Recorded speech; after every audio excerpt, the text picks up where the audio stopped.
There's always whine about their best.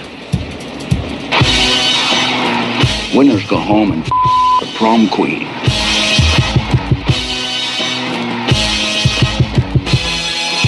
Welcome to the best soccer show. The best soccer show in the whole world. Here we go, boys and girls. We are live. It's the best soccer show ahead of USA-Antigua and Barbuda. Our pregame action starts right now. We're going to take you up to kickoff. We're going to go big right off the top. On the phone with us, Ives Gullerstedt from soccerbyives.net. How are you, Ives? Ives? How I said it right the first time and screwed it up the second time. Ives, what's up with that? How you guys doing?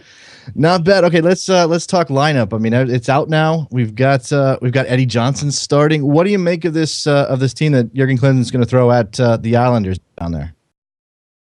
Well, I don't know if it's all too surprising. I think it was going to be either going to be Eddie Johnson or Sasha Question who got the nod tonight. And just looking at the impression you get is that they're going to try out what looks like a 4-3-3, assuming Dempsey's going to play wide. It's hard to say until we see them on the field if Jurgen's going to have Dempsey sit behind Johnson and Hercules Gomez, or if he's going to have them play. The three of them play up top. Either way, it's a promising lineup. Eddie Johnson's playing really well right now, and I think he can kind of anchor things up top there. As far as left back, it looks like Carlos Bocanegra's gotten a nod, and obviously he's a veteran of the position, and he's not as quick as he used to be, but against a team like Antigua that isn't expected to attack a whole lot. I don't know how much he's going to have to do on the day. I think he'll be able to hold that position down. I thought Michael Parkhurst might get a call there at left back, and maybe they'd save Bocanegra for the Guatemala game, but it's obvious they're ready to take all 3 points tonight. That's what I think one of the things that surprised me as well is that the Bocanegra move, isn't it just a really conservative move? This team's not going to get put. I mean, this U.S. team, if they're getting pushed on the defensive end, something else is really going wrong. Isn't it better just to kind of go with a Parkhurst and let things go a little bit more forward, free up the defense to go forward more? Or is this maybe a little bit a reaction to how narrow the field is? And we're just saying width is going to be hard to come by anyway, so why try to establish a big wide game on a field like this? Well, I mean, looking at when I saw his name there, the first thing I thought came to my mind is set pieces, and having one more weapon on set pieces. I mean, obviously, Carlos Bocanegra, he scored against Antigua in Tampa, so he's always a threat there. So he brings that to the table, something that Mike Parkhurst doesn't. And I think when they're in the run of play, I think you'll see him not get forward as much. And you'll see plenty of Trundle getting forward, but I think on set pieces, having that added player in there, especially on a day like today when they should have their fair share of corner kicks, I think he has an opportunity to really make an impact there. Any surprise on your part that Jermaine Jones is not in this team? He seems to be a guy that Klinsmann consistently relies on. I mean, we're all a little nervous every time he steps on the field, but you've got Danny Williams, who seems to be getting some love from Klinsmann here. Graham Zusi gets to start. Why? Any surprise about Jones not being in the team? No, not really. I mean, he came into the camp with a knock, so once we heard that, once we knew he came in already with an injury, that it seemed more likely that if you're gonna, as you say, he's played a key role and he's someone Klinsmann's counted on. I think the Guatemala game's a tougher game. I think it's a game where you probably need him more than you need in this game. And as I said, Danny Williams, I mean, for me, I thought he played really well. I think most people thought he played pretty well against Jamaica in Columbus. So he's earned this spot. He's playing well on the club side as well. Not that means anything to Klinsmann, but I think he's shown well. And I think again, against a team that isn't going to throw out many numbers in the attack, I think he's a player who should be able to hold things down there, especially when players try to get forward. Here's what's exciting to me on this one is that by playing or starting Dempsey, Gomez, and Eddie Johnson, we're almost guaranteed to see Alan Gordon's first ever national team cap, aren't we? I mean, there's really, if you got to bring a striker on the field late, and here's the thing, I think it's set up for Alan Gordon either way. If you have to push for a goal, you bring in Alan Gordon, the only striker you have left on the bench. If you're trying to protect a lead, you bring in a big physical body up front that can hold the ball. Either way, are we going to see Alan Gordon tonight? I'll tell you what, if the score's tied or if the U.S. is losing and it's getting past the 80th, 85th minute, I've seen way too many earthquake games this year to not want to see him out there. And I think Klinsmann might have seen his share of San Jose games. And he also is aware of the magic they got going on over there. So he makes things happen. He doesn't stop. He's better than people realize. I mean, it's still, for me, I still have Josie Altidore there over him. But when you talk about, as you said, you talk about late game, big body, someone who could get on the end of something, and someone who can lay something off for a teammate. I think if he comes in the game if they need a goal. But, for me, I still think the U.S. should control this game. They should win pretty handily. I think I see them winning 3-0. Unless the weather is really bad, then you could see 1-0, 2-0. But if Alan Gordon's coming into this game, then I think U.S. fans are already so nervous and so they've already chewed through their fingernails. I don't know if anyone's going to be too upset because they're already going to be in a state shock. Now, while we've got, obviously this is about tonight. This is about this lineup, what Clemson's doing here to pick up an important win. But while we've got you on the line, I got to ask you: do you think that this gambit he's going with of not calling in Josie Altidore for whatever reason, and I've seen enough analysis over the past couple of days to know that some of this might be on Josie, but some of it might not be. Do you think it'll work, and Josie will respond next time he's called in by Klinsmann? Well, if that's what he was going for, I actually think. Just looking at his career, Josie Altidore, he's faced adversity before. He's been questioned before. He's been called out on his specialism before, and I think he's responded pretty well throughout his career. So, he's not someone who's going to break down about it. He's not someone who's going to, lose it and just not and lose his form and let it get to him. I think he's someone who will be motivated by it. And at the end of the day, it's a bit of a gamble for Clemson, but I think it's a calculated one because I think you should be able to get the 4 points that you need out of these games even without them. So I think I wrote about it during the week. I see it more as a long-term play where once you get to the Hex and the tougher group there, you're going to need Josie Altidore playing well and showing form that he shows on the club side with the national team. So if he sees this as a way to get him a fire lit under him for the Hex, then you could see why he took the gamble. For me, I don't think I would have done it just because things aren't guaranteed here in this group yet, right. in this stage yet. So I think it's risky. And at the end, if the U.S. wins, no one will remember this in 6 months. But if the nightmare comes true, that's the first thing people are going to start talking about. I was when the lineup first came out on beIN Sports, they have Eddie Johnson listed as a right midfielder. I personally took it as okay, it's a 4-3-3, and they're just reporting it wrong. Brian Sciaretta on the ground right now in Antigua just now tweeting out that Eddie Johnson is indeed lining up on the right side of midfield. I guess he got it confirmed by U.S. Soccer. Does that surprise you, or is this still just misleading? He's going to be up top. He's just going to be dropping back more of the three strikers up top. I think just looking at it, I think it's going to be 4-3-3. I don't see him wide in a 4-4-2 as a winger. I just don't see that happening. Right. So, just looking at this group, I think he's going to be wide as a forward in the three. And it's not like I don't think Johnson's sitting there crossing the ball. He's going to be on the other end of things. So, I think we have to watch the beginning of this game, and then we'll see pretty quickly where he lines up. I was able to see him. I was in Seattle for the Portland game, and he's in really good form right now. He's playing with a lot of confidence, and he's such a strong player that, I think against their defense, I think you just post them up in the box and try to get him some service, get Graham Zusi to send some balls in, and I think he can definitely make an impact tonight. Well, I was going to ask you where the crosses come from. Is this, looking at the lineup, you're looking for Zusi and maybe Cherundolo to get some crosses in, and those are your two guys, right? That's basically it. Well, I think Michael Bradley can pass the ball pretty well, whether it's a cross or whether it's a pass from deep. I think he's someone who, if they're staying back as much as it seems like they will, he's someone who can pick out a pass, and I think people tend to lose sight of that fact that he can be a threat as a passer, as a long passer, as a short passer. So I think he's someone who's going to make an impact today. Again, a quick question for you, either or here. Bigger game tonight for Eddie Johnson or for Graham Zusi? I think Eddie Johnson for me. It's big for both of them, but I think Eddie Johnson, considering he's been out of the mix for so long and he gets thrown right in there, I think it's a golden opportunity for him to stay near the top of the depth chart. And I think if they lose, I mean, if Brandon Zeus struggles, I think he'll get other chances. I think, with the midfield pool the way it is, I still think he's someone who hustles every game. He gives you that effort and that energy. So even a bad game for him, there's only so low that he can go. But I think if Eddie Johnson struggles, I think it's a much further fall for him, especially when there's so many other forwards there just, chomping at the bit who weren't called in. The players like Josie and Terrence Boyd and Wondolowski, I think Eddie Johnson has to know that if he lays an egg tonight, who knows when that next chance will come. So I think for me, it's a bigger game for him.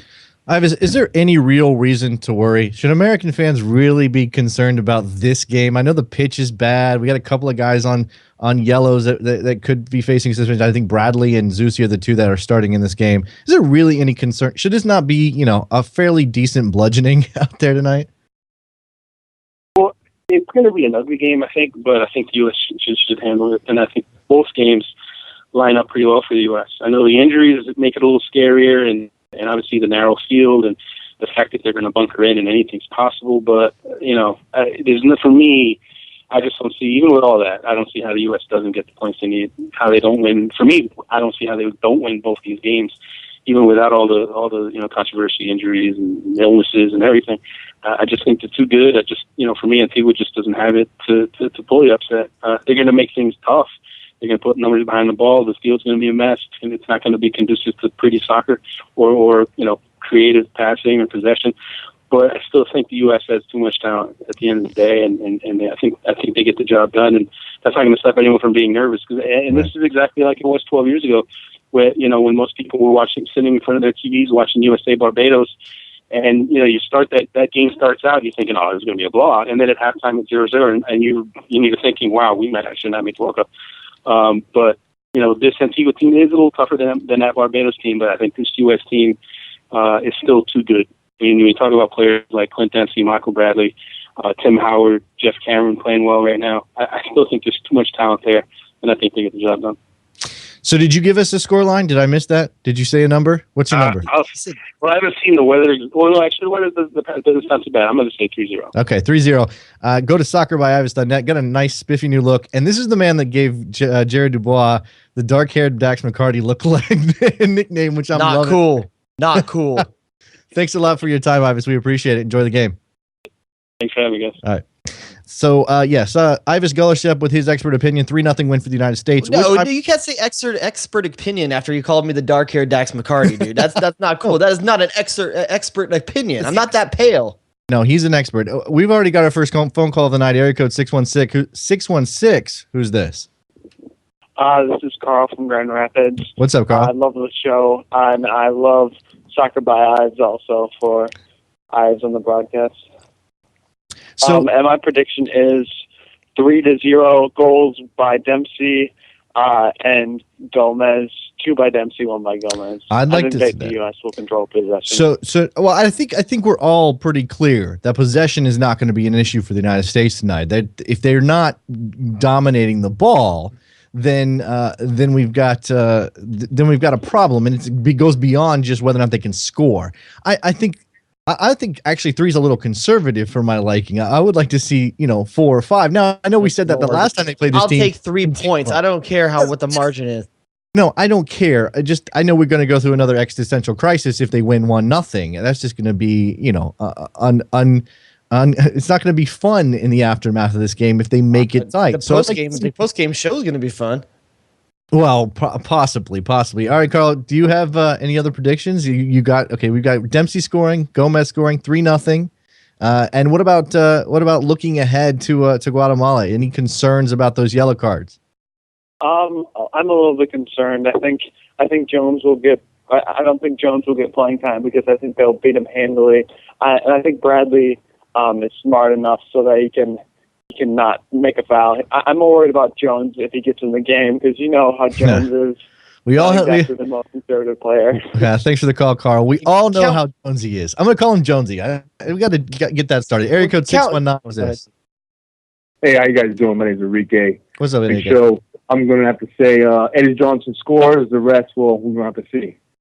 The Eddie Johnson score. So you got at least EJ on the board. Now, what is it about EJ And you know, I think it's a mild shock that he's starting. And again, we're talking about whether or not he's playing out wide in a 4-3-3, whether he's going to be in the box getting on the end of crosses. What is it about EJ that makes you think that one, he'll score, and two, do you think he's going to be a fixture in this team moving forward if he plays well tonight? I'm gonna have to say EJ has that little spark to him. He's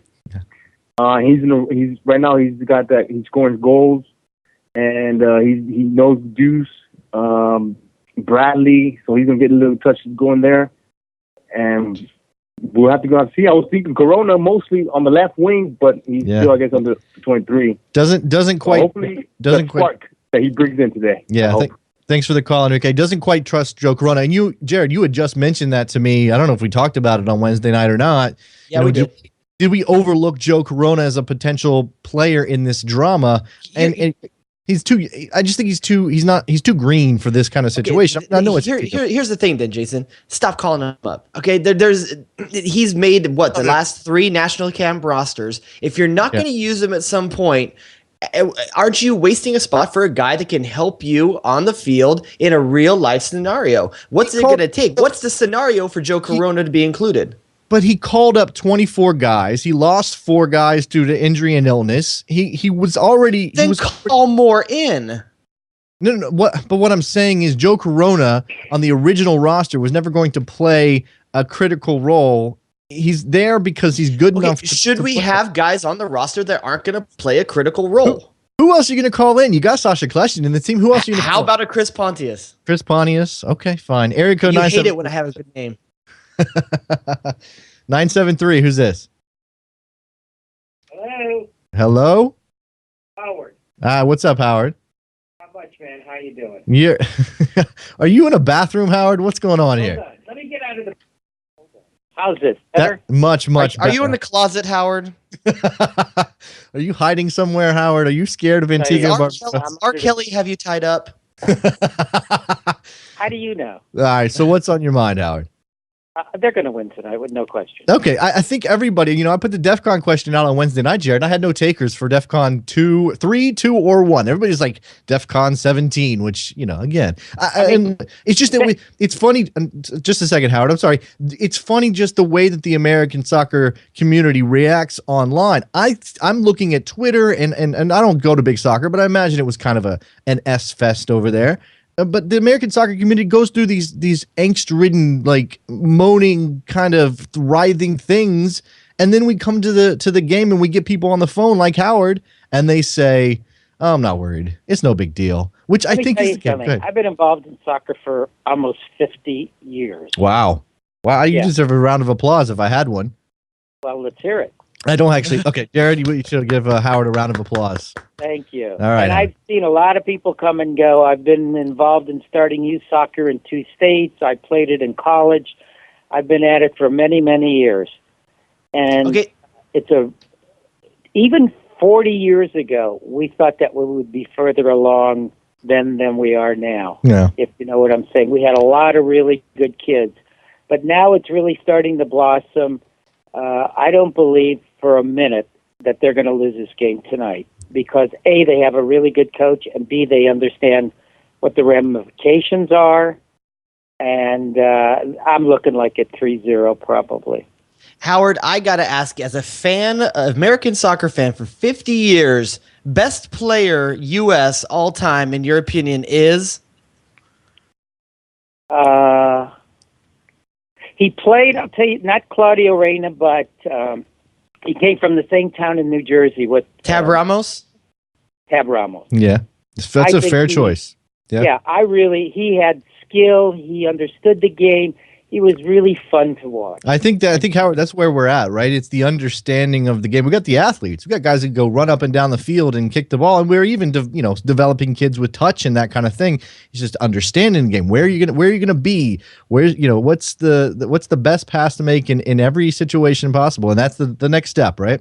Yeah, but I think I'll tell you something. When I first started, there were like a handful of us who, in the United States, Americans, who either played the game or really knew the game and could coach. Yeah. Now you've got lots of coaches, and you've got all these high-level special groups where kids will move on, and really learn. And there's all these clubs that have huge numbers of kids playing with really good coaches. So now we're getting to the point where we're trying to refine it and really start to glean out who's really good and who's not. And, perhaps we'll get to the point someday when we will be like Barcelona and take a kid when he's 12 years old and move him away from his hometown and put him in an enclosed environment and just, teach him. Yeah, not quite the American way yet, but we'll see if we can get there. No, it's not. That's understandable. But, don't say it may not happen. No, absolutely not. If the game gets big enough, I remember I went to the World Cup in Los Angeles in 1992, I think it was, when Brazil played Italy. I mean, there were 110,000 people there.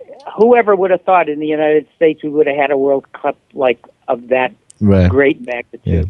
All right, Howard, we got to move along. Thanks very much for the call. Make sure you call us back, maybe on a Wednesday night when there's not a game coming up, and we can have a decent little chat about soccer history in the United States. Appreciate it. Yeah, I'd be happy to. All right, Howard.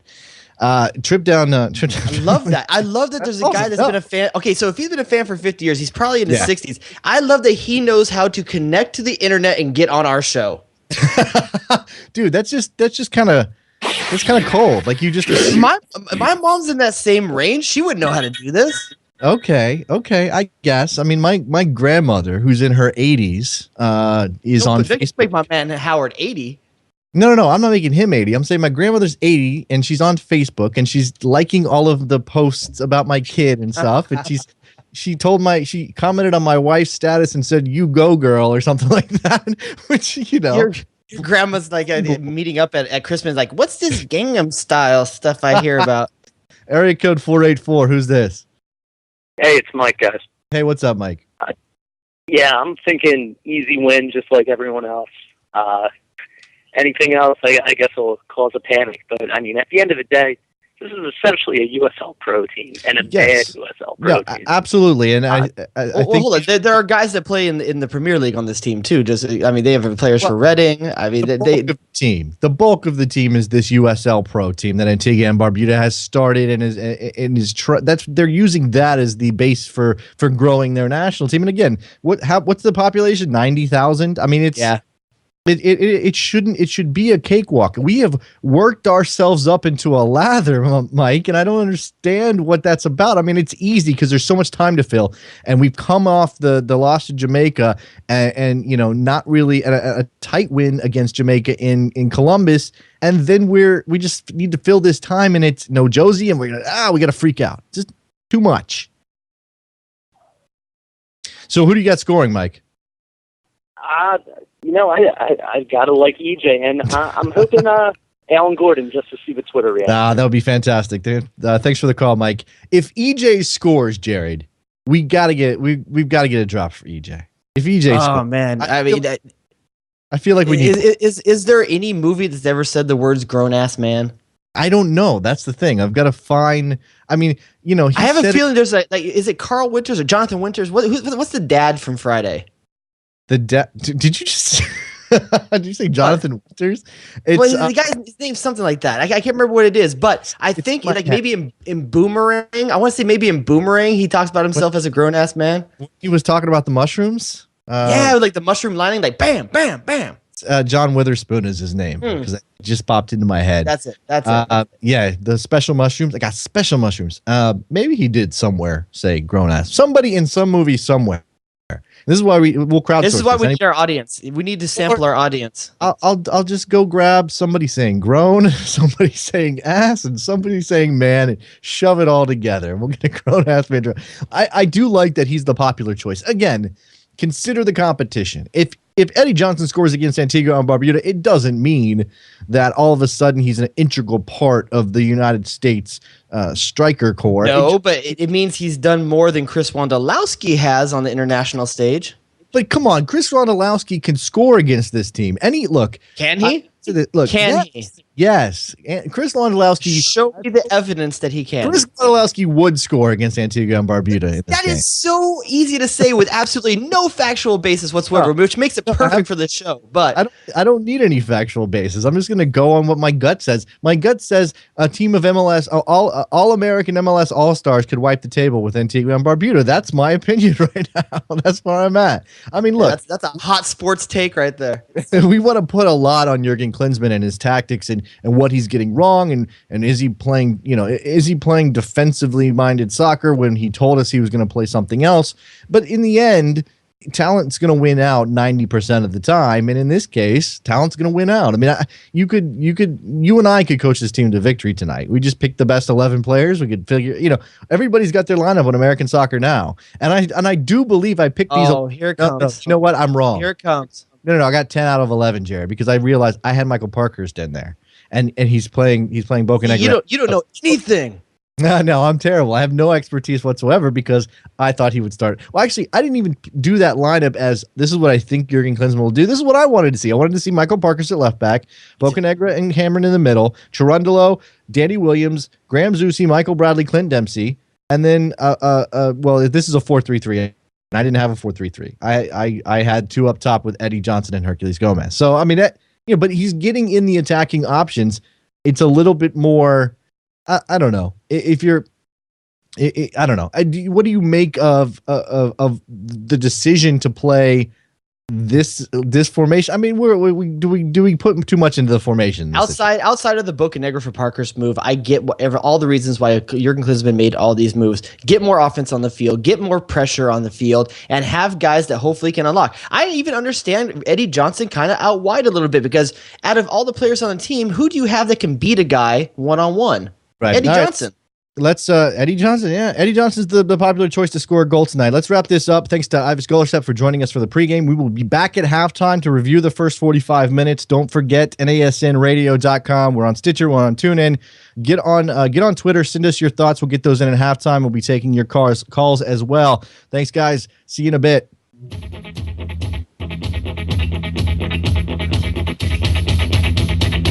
Sitting in the cookie schoolyard, looking at a man who's on the press. I don't think I can make it any more times.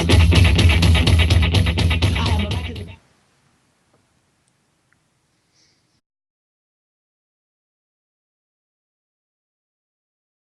But we're here, and it's not good so far. United States opens the scoring with Eddie Johnson. Everybody calling for Eddie Johnson. That's fantastic. He scores a goal.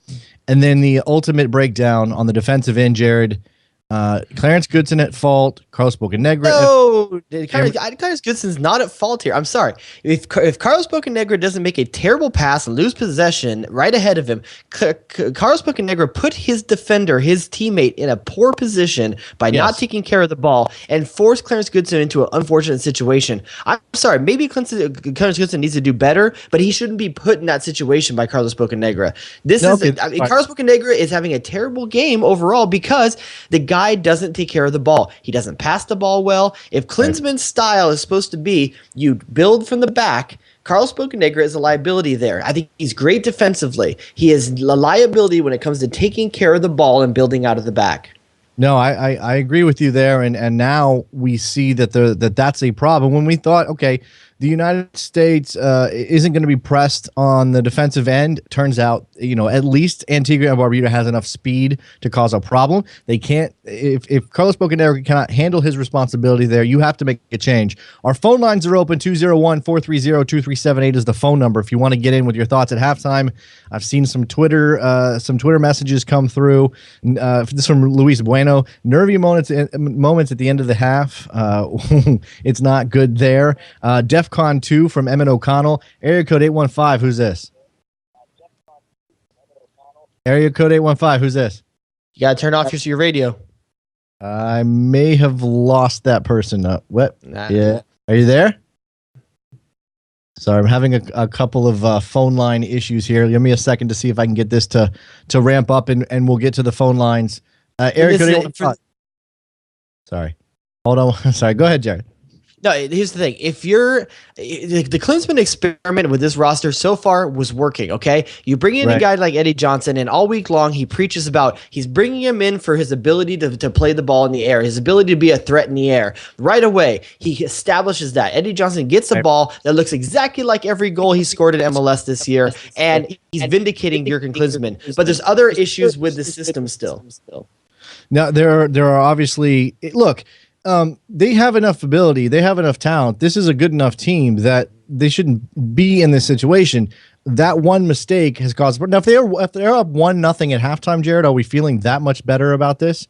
Yeah, I think so, because the whole point was that the U.S. national team needed to come out the first 20 minutes, get that goal. Right on the 20-minute mark, they get the goal, forces Antigua Barbuda to come out of its shell. The only problem is when they came out of their shell, we found out they're a lot faster than U.S. men's national team, especially on the break. And that's where they've looked dangerous, on the break. Danny Williams and Michael Bradley are being asked to go forward a lot more than usual because we have to break down a very staunch defensive team. But the problem is they're getting pushing forward so much that they're not able to be that buffer in between the back four and the attack of Antigua Barbuda. They need to be able to slow down those attackers and not let a guy like Dexter Blackman to run. Excuse me, Blackhawk. Wow, did I just say that? Yeah, I did just say that. You can't let a player like that run at your back four. When you let a player like that run at your back four, how am I supposed to concentrate now? Look, thank you for bringing a moment of levity to this situation. It's a great porn name.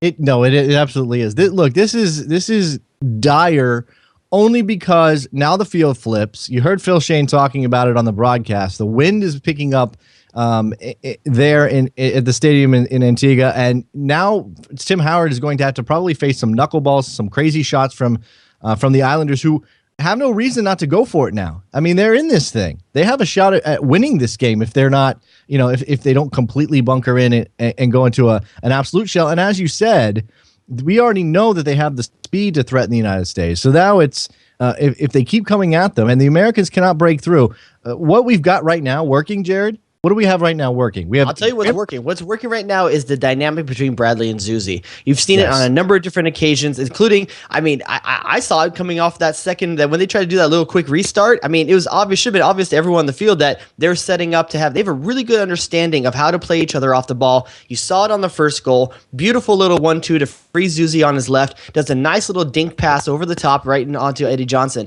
And then they do almost the exact same thing. It's on the other side. Bruce Zusi serves one in with his right foot, puts Eddie Johnson in clear for a header, puts it wide. The Zusi-Bradley combination is working. It's the things around it right now that aren't. Yeah, Eddie Johnson looks fine. Clint Dempsey seems to be completely invisible. I've seen him touch the ball a couple of times in the first half. Had a chance at I don't know. Did he have a chance to take a shot? Has he done anything at all? Is Clint Dempsey going to be a part of this game? If the Americans are going to win, Clint Dempsey's got to impose himself on this game somehow. He can't just be Zusi and Bradley and John creating everything they've got. That's the three guys who have actually shown up tonight. And even Bradley has seemed to have been bitten by this bug where they're not taking care of the ball. Now I know the field's bad, but it's not an excuse. Make the pass, hit the ball to get it to your player, so you don't have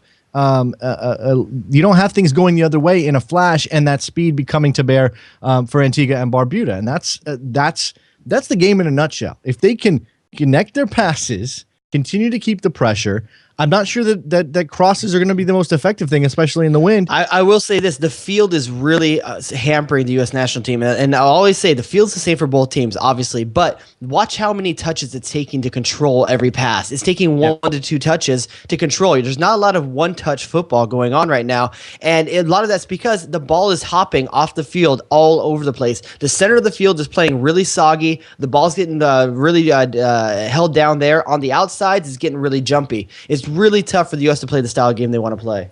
Yeah, it's going to require some adjustment. So what adjustment is necessary? Look, we're all concerned about the defensive situation now that we've seen what happened with Carlos Bocanegra and the breakdown for the goal. So what changes does Jurgen Klinsmann make, if any? Does he has a tendency to go with what he's got in the first half if it's not a complete disaster, And you could argue that this isn't a complete, it's one lapse on defense, and they're creating things on the offensive end. They just got to get Clint Dempsey involved. I agree with that. Clint Dempsey is the guy that has to do better than what he's done in the first half so far. But they need to establish the role for Clint Dempsey. Is he supposed to be withdrawing into the midfield? If he is, then one of Bradley or Danny Williams needs to stay a little bit deeper and allowed for when that counterattack happens to have some coverage. If otherwise, you need to push Clint Dempsey more forward into the attack. Right now, Eddie Johnson's withdrawn. He's getting out free on the out wide. Hercules Gomez is being asked to do all the pushing of that back four. I don't think he's the type of player that's going to push that back four and pin him in. It needs to be someone more physical, someone like a Dempsey. I think Dempsey's withdrawing too much right now. DEFCON 2 is what I'm seeing all over the place on Twitter from people who said best soccer show.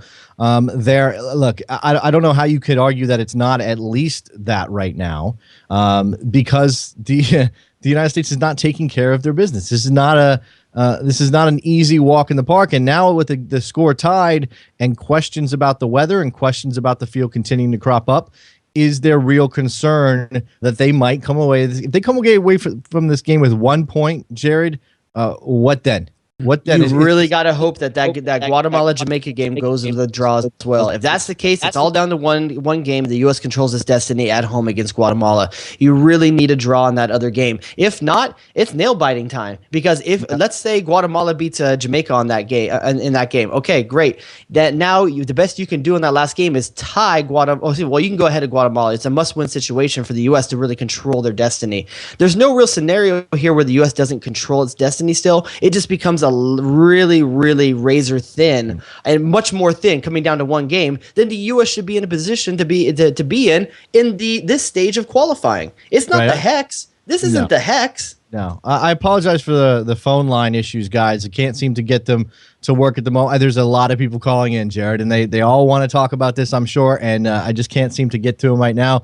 And in midstream, it's very tough to figure out what the technical issue is. Hopefully, we'll get it fixed before the post game show, because it's okay. What's the worst? I don't know. We want to go worst case scenario. What do you expect to happen? I mean, I think that they're going to be better. I do think they'll be better in the second. Well.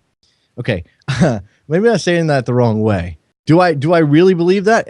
Do we have John Carlton on the air? That's General Carlton, boys. We're about to move to DEFCON 1. We're one Carlos Ruiz stray goal away from not making the damn world. Look, and I think I don't know if I want to put this all on his head. Our boy Brian Strauss at Sporting News had a "What if the Americans don't make the World Cup" piece up at over there at his site. So I actually only got to skim it today. I know Alexi Lawless was all over it. What what do we do then? I don't want to think about that. I don't want to go down that road, John. I'm teasing. We'll get a goal here in the second half. It's just going to have to come in the run of play. It doesn't look like we're getting much traction on corners and free kicks. Well, the ball's too unpredictable either way, but I'd rather see one when we're running forward. We're 3 or 4 guys. I guess that's what it is, right? I mean, you thought set pieces were going to be key to this, Jared, and they're probably still going to be key, but we can't. And I trust Graham Zusi to take a decent free kick. He can't seem to get it over the first man. So what is going on? Is that all down to the conditions? Because he can seem to hit a turn and hit a cross on a dime to Eddie Johnson on the back post, but he can't hit a decent free kick?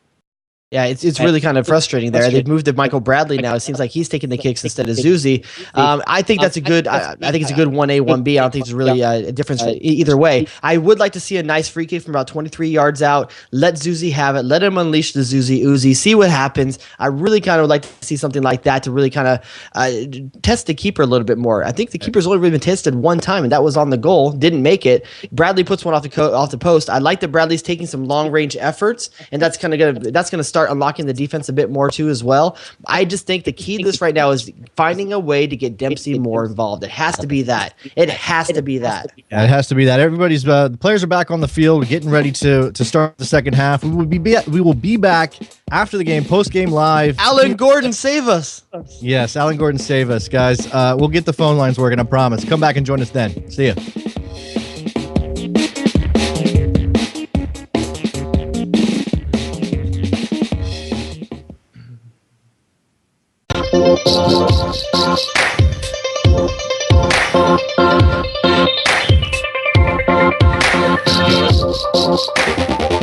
Back on the Best Soccer Show, post-game USA 2, Antigua and Barbuda 1. Jason Davis and Jared Dubois, we're here for you, the people. I hate this. I know, it's bad. Look, pull out a win, 3 points. That is essentially all that matters. Bailed out by Eddie Johnson. Who knew? But come on, is anybody okay with this? Is anybody happy right now? Except for the fact that we thought we might end up with 1 point out of the game. That's the only reason to be celebratory. I got a question for you, Jason. If you hooked up with a supermodel, but it was only because she was drunk, do you still take credit for it? Do you still have pride in it? Because right now the U.S. has 3 points accidentally almost. Yes, there's almost. Go ahead. Yeah, the phone lines are blowing up already. Area code 919. Who's this? This is Eric. Hey, Eric, what's up? Well, let's get this out of control. We got 3 points. We got the one we needed. And as ugly as that was, as much as I'm doubting whether Clemson deserves another chance in Kansas City, you have to give him credit. The two guys he called in that people had some questions about, EJ and Alan Gordon, came up big. Okay, Eric, you don't have to give him credit. You have to give Alan Gordon, Eddie Johnson credit. I have a problem with giving head coaches credit for making changes that work after they botched the front end of that game. And the front end of that game was botched. Area code 856. Who's this? Oh, this is Neil from Buffalo. What's up, Neil? Yeah, I don't understand why wait so long to put such urgency at the end of the game there. Well, I think that there was some urgency, and they were trying to create something. There just wasn't. No one could find any space. They couldn't get the ball wide to create a cross. I mean, you heard Shane and Balboa talking about the lack of crosses, Jared. And at one point, Marcelo Balboa said there aren't even any early crosses. There were attempts at early crosses. The box was just so packed in with Antigua and Barbuda defenders. There was no space for an American to find the ball. Go ahead. It reminds me when I try to pleasure my wife. When I try too hard, I get sloppy. It's all over the place, and I lose all kind of focus because there's too much pressure on me to please her. Okay, every first touch became 2 touches. Every pass was going out of bounds and just a little bit off. The pressure was too high. This team did not respond well to pressure. That's really how I feel about it right now. So if that's the case, can this team get a result against Guatemala, a much better team? In just 4 days time? I don't feel confident. Okay, I'm not sure I feel confident either, but the environment will be completely different. Area code 619, who's this?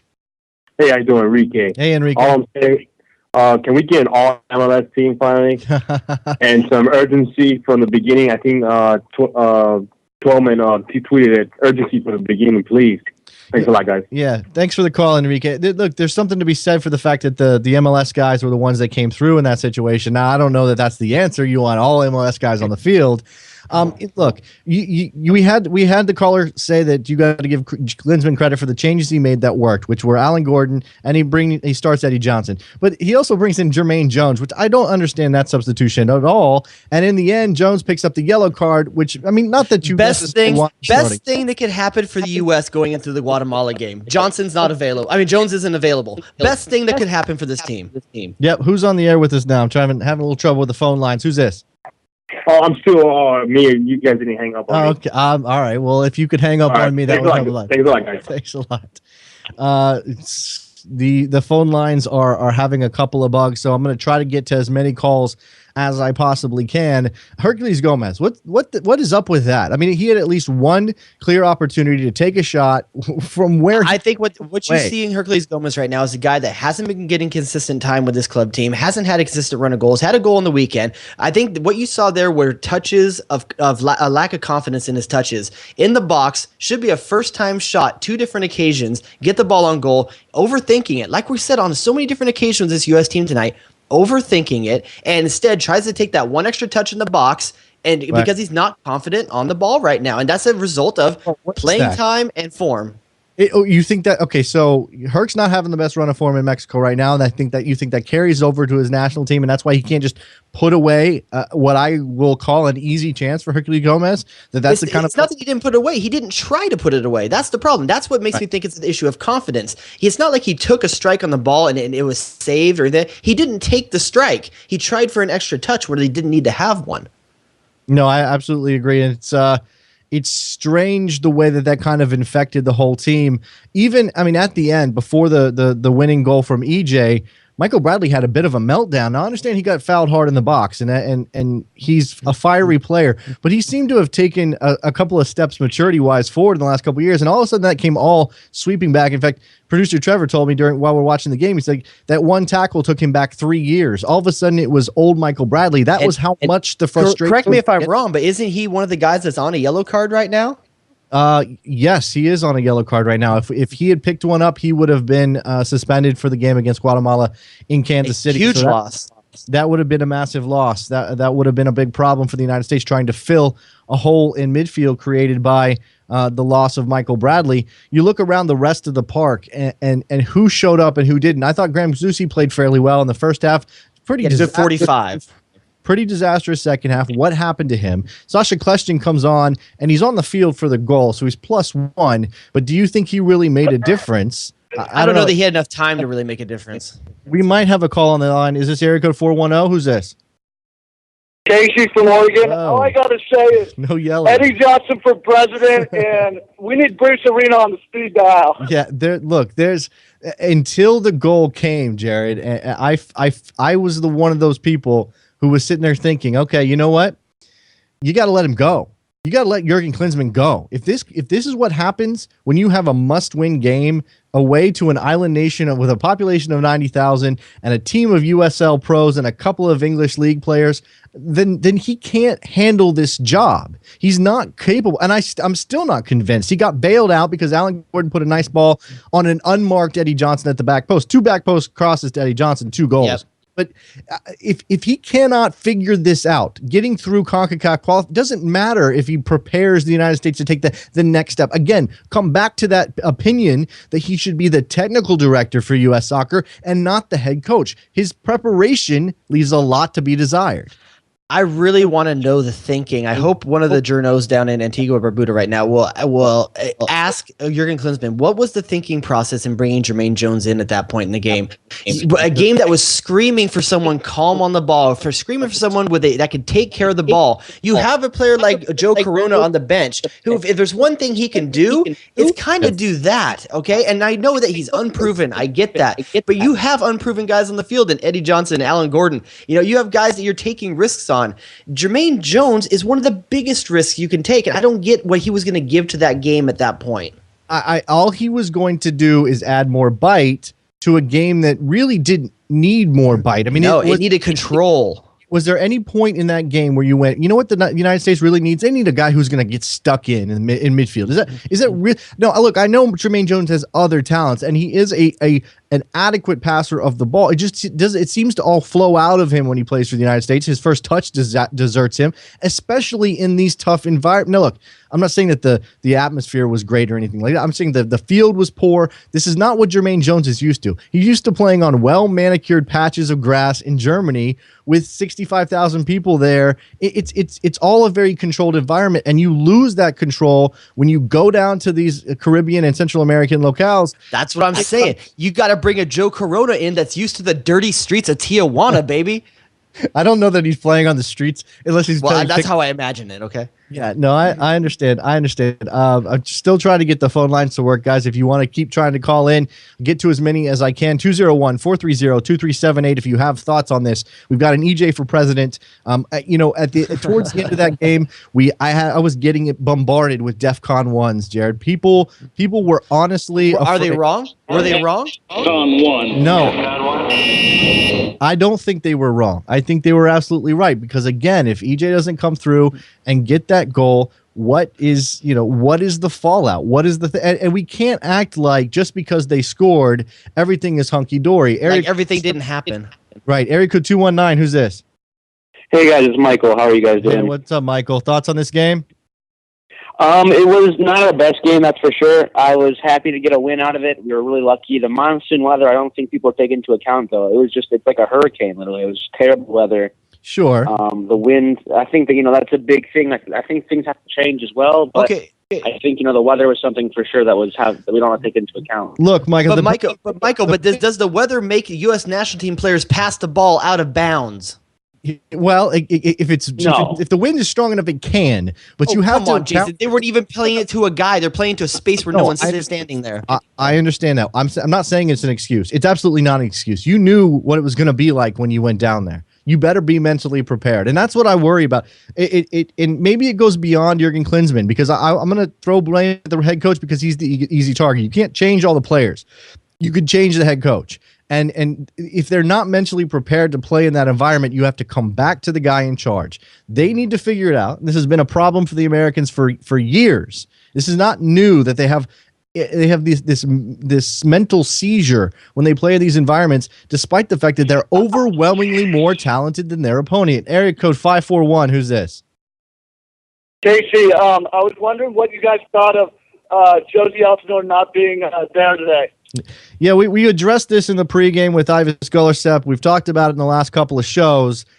Josie's absence was a head scratcher. I don't know that he makes a difference. It's going to be masked. It's going to be masked in this game because you had the success of Eddie Johnson and, for a short period of the time, Alan Gordon. The two guys that were called up instead of Josie Altidore got their job done. I mean, so in that case, in that respect, that's the one thing you can say in regards to Josie Altidore. Was he missed? Maybe for a 90-minute stretch, maybe Josie's missed, but it's masked by the fact that the guys who were brought in did the job they were brought in for. Now, can you make the argument it could Hercules Gomez and Josie Altidore, if those had switched, would that have had an effect on this game? Possibly, but it's hypothetical. Sure. Well, you mentioned that they're not the same player. They're not going to do the same things. But you mentioned that Herc's lack of confidence was a factor in this game and why he couldn't put away a golden chance that he had. I think a confident Josie Altidore might put that ball away. Is he in that exact same spot making that run? I don't know, and I can't say that he definitely would be. Area code 248. Who's this? Hi, this is Ishwar. I wanted to comment on Jermaine Jones and just when he plays for Germany, or when he plays in Germany, he's surrounded by so many gifted technical players that his only job is to win the ball back and give it to one of them. Whereas here, he's trying to be a creator, and it's not his game. It doesn't work. Right. So when Clemson brings him on, and he's going forward, and Bradley's going forward, there's so much room in the midfield that whenever Antigua and Barbuda had to counter, you saw that. And right. Clemson has to know that whenever they got the ball, they were streaming to the midfield, and nobody was even there. And there were so many changes they could have scored on. I blame that on Clemson. He's got to know that a little better. Yeah. The X's and O's are not very great. His overall themes and ideas are great, but when he puts some things into action, his X's and O's, and knowing where and when things are going to happen, I'm not impressed with that. Right. Well, thanks for the call. Look, there are a lot of things that you can pick at here. Now, the question for me is how much of this carries over. I mean, we saw it in the last round, Jared. They go down to Jamaica. They play poorly. They lose 1-0. They come back up to Columbus, where they should have massive home field advantages, be very comfortable. They struggle through that game, and it takes a Hercules Gomez free kick with a bad piece of goalkeeping to get them to win, to keep them on course. Now they're sitting here. They get the 3 points. Okay. You head to Kansas City. You've got to get the draw against Guatemala at least, and you want to win. You want to show something. Now, I'm not necessarily going to say that this is going to carry over to the Hex. Things can be kind of reset again for the Hex, but it's crucial. It's crucial that he figures out how to properly prepare for an opponent. I don't care if it's home, away, what. You better figure this out and you get it. But you're getting paid $2.5 million a year to do this job. Area code 202. Who's this? Hi, my name is Max. Hey, what's up, Max? Thoughts on the game? Hey. Yeah, man. All I want to say is Michael Bradley is a warrior. This guy was everywhere, and it's hard to be a U.S. fan, but, man, he was amazing. Yeah, no, I think Michael Bradley made a large difference for them. Without him, Jared, it could have been worse. I mean, believe it or not, exactly. It could have been worse. It was a nice, like we talked about, the same thing we said when Steve Cherundolo was gone and came back, you've realized what a nice compliment, what a nice blanket he is, for a warm blanket is for the team. Same thing with Michael Bradley. Him being gone and having him back, you can feel the difference in the midfield. Unfortunately, I think even his touch was a bit off tonight. I think he's in the right places, making good decisions, but I think his touch is a little bit off still. And you can probably chalk that up to coming back from injury. Only one 90-minute game under his belt since he came back from injury.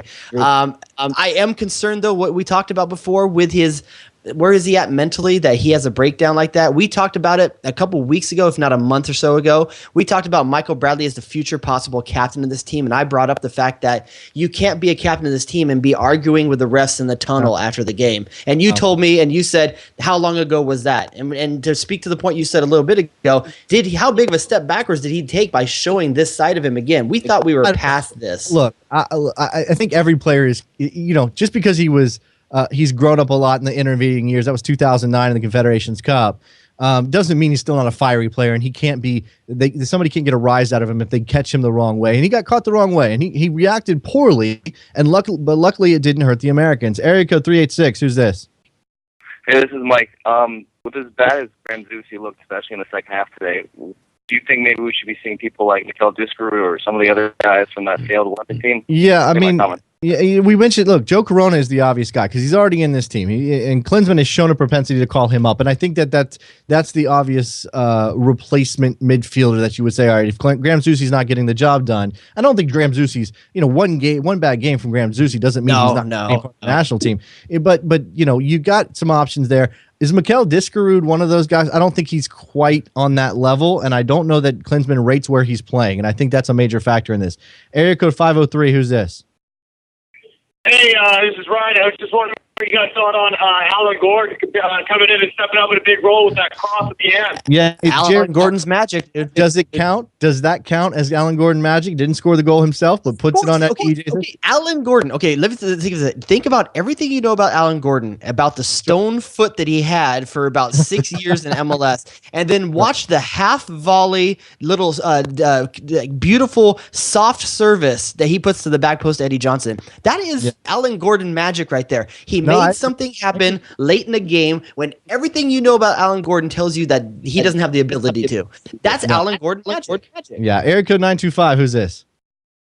Hi, this is Clifton. Hey, what's up, Clifton? I just wanted to kind of comment real quick that I think all of us would agree that our players were better than their players one through, and it might be so much from the coach.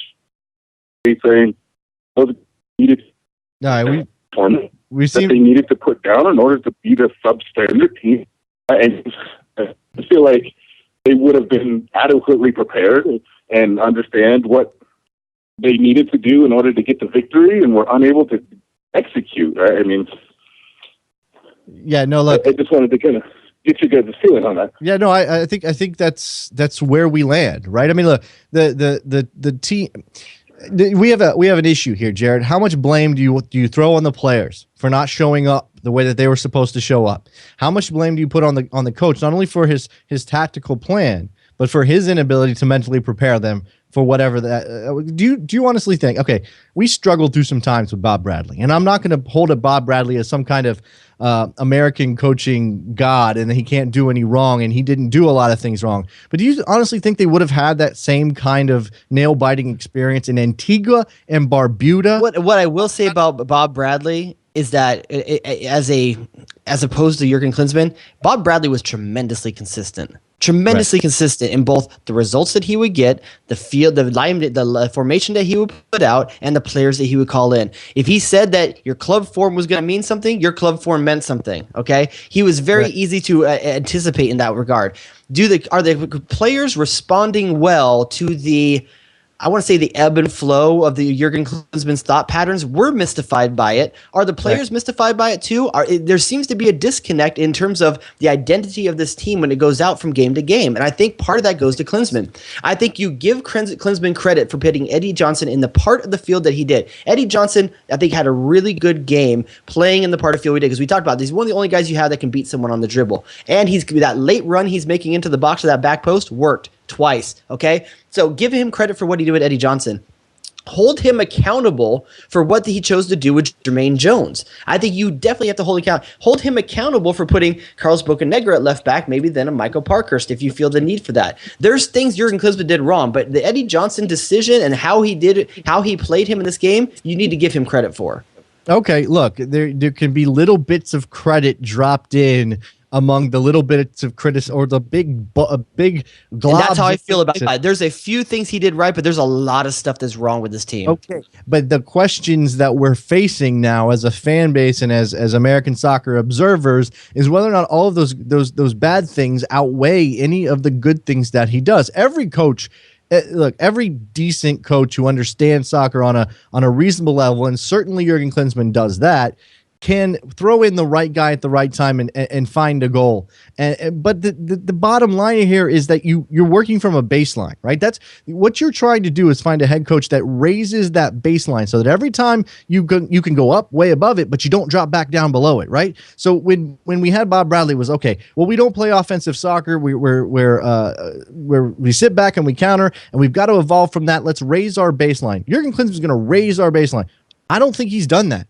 I don't think he's worth the money they're paying. He's definitely not worth the money they're paying him if he can't figure out a way to create a situation where they don't have to nail bite down to the 90th minute, 91st minute to beat Antigua and Barbuda. Because again, whether or not Bob Bradley is a better coach, ultimately he wouldn't have had them in that situation. I just don't believe that he would. And I'm not saying bring back Bob. But I'm saying that Jurgen Klinsmann, like you said, he keeps stirring the soup, okay? And it never has a chance to kind of solidify into something that resembles a cohesive team. He just keeps stirring and stirring, throwing in different ingredients every now and then, and we don't know what we're getting. 9 times out of 10, the soup isn't ready, and it tastes like crap, and we have to deal with this situation. Yeah, I think that's a pretty fair summation. And I think one of the things that, when I look back at a game like this, I think how I judge this game is I shouldn't have to have the emotion of relief when it comes to a game like this. No, you should not. That is absolutely true. As an American fan, watching this team play in that environment against that national team, you should not have to worry about, am I going to find a moment of relief in the 91st minute? You should be worried about, okay, well, are we creating enough chances after we score the 3 goals that we comfortably use to win? Are we creating is there good passing to the midfield? Are we working as a unit? Is our defense communicating? Which that obviously didn't happen tonight. Again, Carlos Bocanegra is out of position. He's played left back a lot. He certainly did in France before he moved over to Rangers, but that is not his best position. And he's been a center back for long enough now that he's obviously rusty out there. So if you're going to throw, and maybe Michael Parkhurst makes the same mistake. Maybe he does, Jared. Maybe Jeff Cameron isn't quite mature enough that we can just rely on him game to game, that there are going to be these really bad moments. I mean, we went through some bad times with Gooch and Bocanegra playing together. I mean, it's not like it's impossible for that to happen. It's just that in this situation, in this game, you have a base. You have a base set of responsibilities. Handle those responsibilities. Phil Shane hit it on the head at one point in the game. It was probably around the 75th minute, where a ball sprayed out of bounds on the left. And he said on the game, that ball doesn't go out of bounds if Fabian Johnson's in the game, because Fabian Johnson would be taking that space. Carlos Bocanegra doesn't take that space. If you're not going to take that space against this team, what does that say about the identity of this team, that we don't feel that we should be imposing on them, and that Carlos Bocanegra shouldn't be imposing that part of the field upon them? We're leaving a big, huge hole in a part of the field in a game where we need to be pressing the entire 90 minutes. I feel that Phil Shane hit the nail on the head right there. Fabian Johnson coming back, if he can come back for the Guatemala game and have enough energy to be able to do a 90-minute effort, is going to be a big, huge addition to this team. I really feel that's a big positive.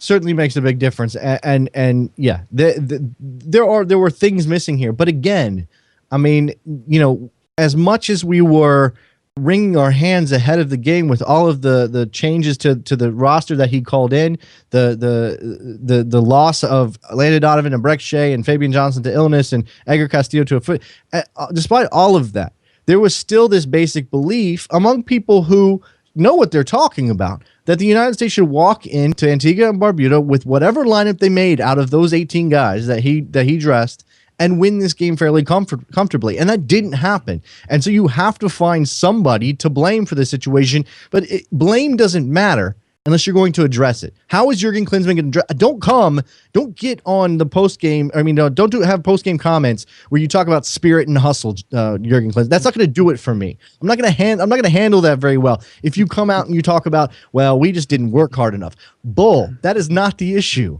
That is not. I want him to come out in the post game and say, I was nervous. I want him to acknowledge the fact that it's not going to plan and that he was worried, because I get the feeling at the end of every game he puts on this happy face about, oh, everything's okay. We knew it was going to be like this, and we end up getting the result in the end. That's not good enough. I need you to let me know that I'm not crazy. I'm not crazy for thinking that this isn't good enough. No, the rest of the world agrees with you that it's not good enough. The rest of the world is on your side. So why on earth would you have any doubt that you have the right attitude about this game, about this performance, about the last couple of performances, about having to figure out how to win on a set piece against Jamaica when you should be at home, when you should be bossing that game? It shouldn't, I mean, not that I expect them to run away from Jamaica necessarily, but 2-0 would be nice. How about a clean sheet? Can we get one of those? Is that possible at this point? I mean, there was a time when the U.S. men's national team would score and then promptly give up the lead, or actually, no, it was for a long time. It was they started poorly and they gave up a goal and had to come back, and oftentimes they did. In this case, it's the other way around. So it's just maddening.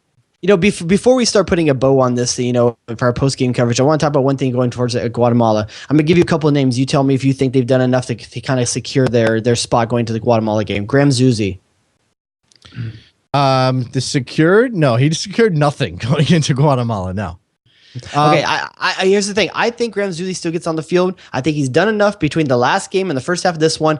Going into his home field, I think that's going to be a kind of thing that's going to bring out good things out of that player and good things out of the crowd, to be honest with you. I think Graham Zusi's done enough to keep going to get another start. You're going to bank on home field advantage to prompt. I'm going to bank on 135 minutes of good play over 2 games. No, that you're right. You're right. The bulk of his play has been better than that. Area code 972. Who's this? Hey, what's up, guys? This is Will. What's up, man? Hey, so I wasn't really too shocked about the result, to be honest with you guys. Okay, you're one of those people. We were seeing the way they played in Columbus on our home field with a perfect pitch, with perfect weather. Sure. The offense was stagnant.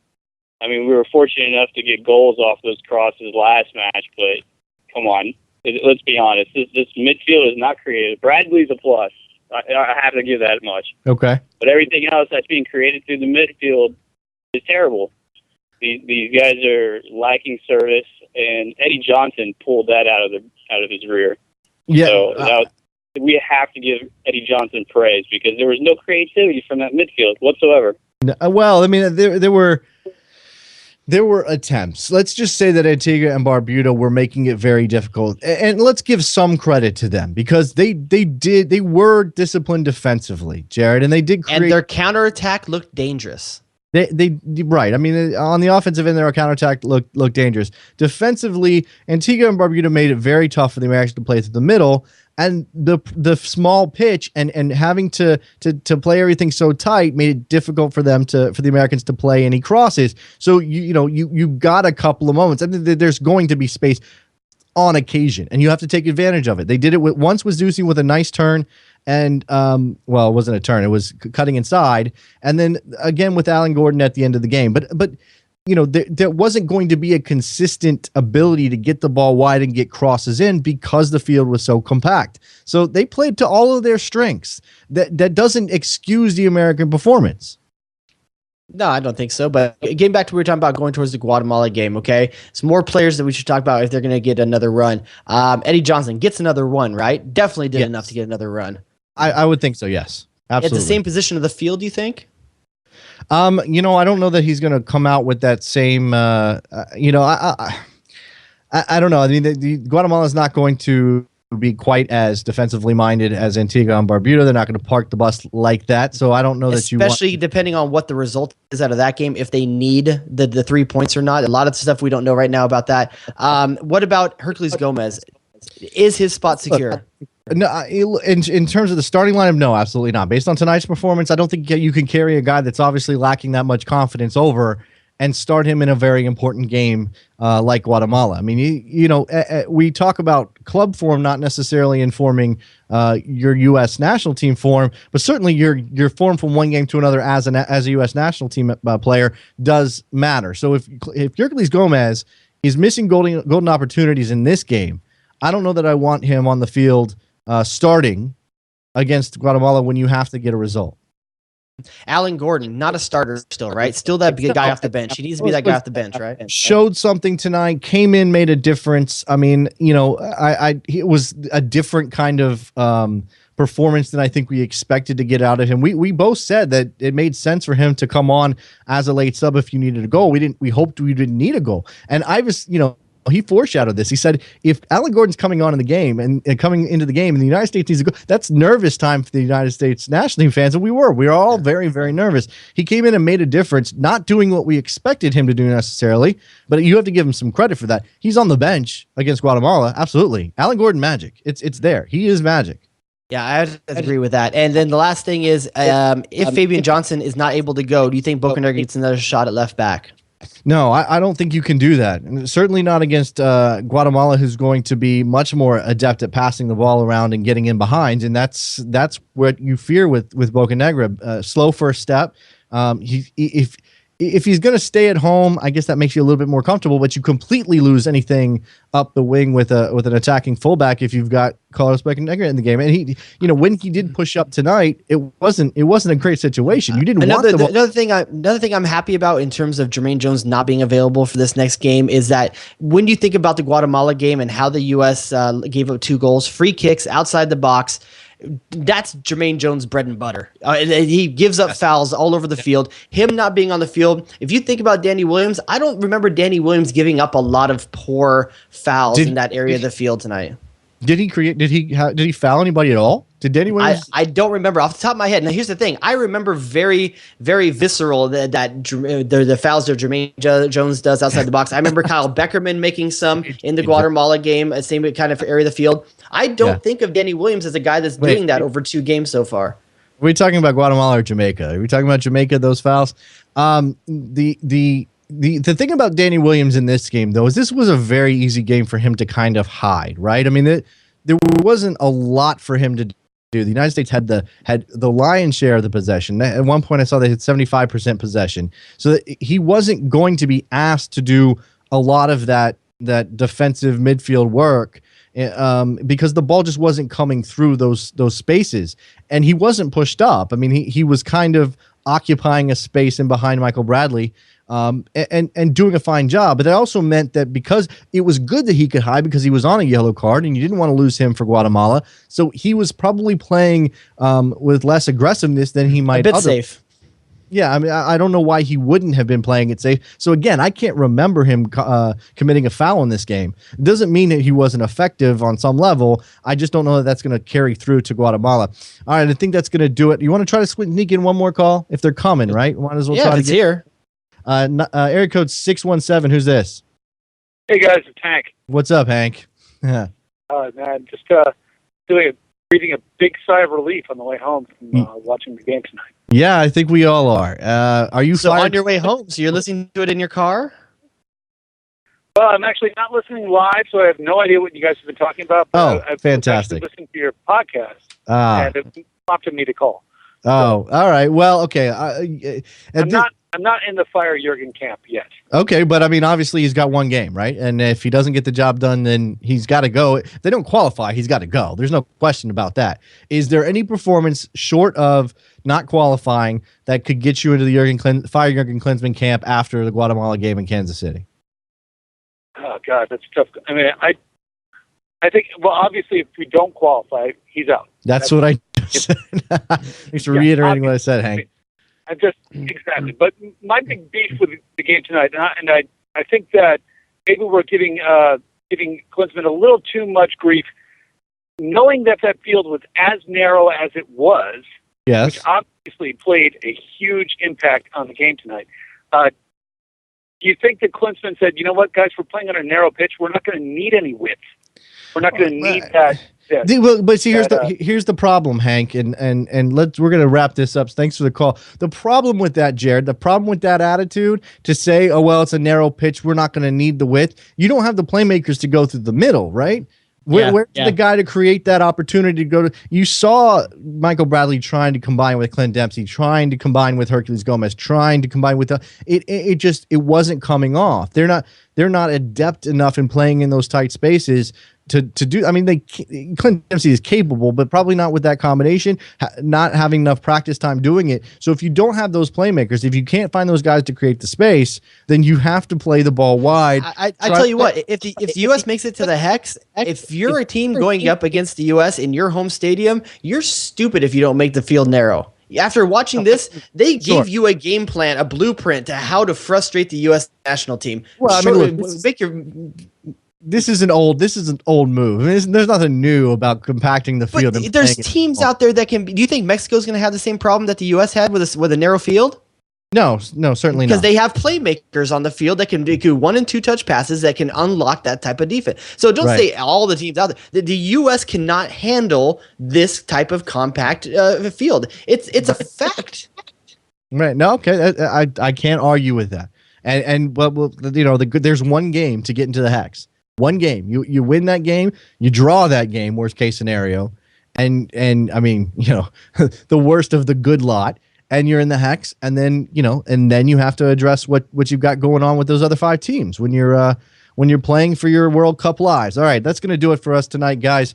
The post-game show here on North American Soccer Network. Jason and Jared, we will be back with you. I think we've established we're going to do our usual Sunday show. There's plenty to talk about, Jared. It's all national team tonight.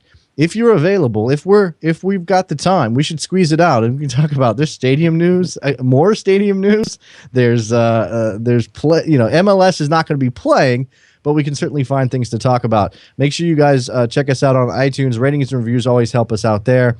We're on Twitter at Best Soccer Show. We're on Facebook, interacting all the time. Facebook.com/Best Soccer Show.